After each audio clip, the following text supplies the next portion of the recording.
திருப்பூர் அருகே காதலை கைவிடாததால் மாணவியை அடித்துக் கொன்றதாக அவரது சகோதரர் வாக்குமூலம் அளித்திருப்பது அதிர்ச்சியை ஏற்படுத்தியுள்ளது.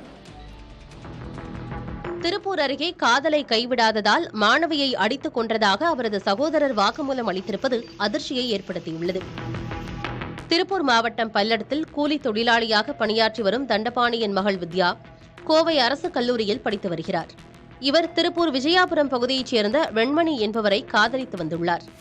கடந்த சில தினங்களுக்கு முன்பு இவர்களின் காதலுக்கு வித்யாவின் பெற்றோர் எதிர்ப்பு தெரிவித்து வந்ததாக கூறப்படுகிறது.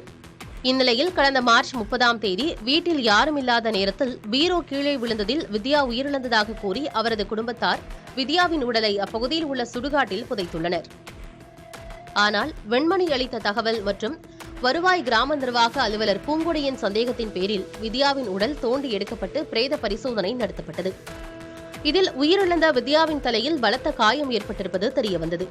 வித்யாவின் தந்தை தண்டபாணி, தாய் தங்கமணி, உடன் பிறந்த அண்ணன் ஆகியோரை காவல் நிலையத்திற்கு அழைத்து சென்று காவலர்கள் விசாரணை செய்தனர். அப்போது தனது தங்கையிடம் காதலை கைவிட வலியுறுத்தியதாகவும் அவர் அதை கேட்காததால் கம்பியால் அடித்து கொலை செய்ததாகவும் வித்யாவின் சகோதரர் சரவணன் வாக்குமூலம் கொடுத்தார். இதையடுத்து சரவணனை கைது செய்த காவல்துறையினர் அவரது பெற்றோரிடம் விசாரணையை தொடர்கின்றனர். வெண்மணியும் வித்யாவும் வெவ்வேறு மதம் மற்றும் சமூகங்களைச் சேர்ந்தவர்கள் என்பதால் வித்யா ஆணவ கொலை செய்யப்பட்டிருப்பதாக கருதப்பட்டது.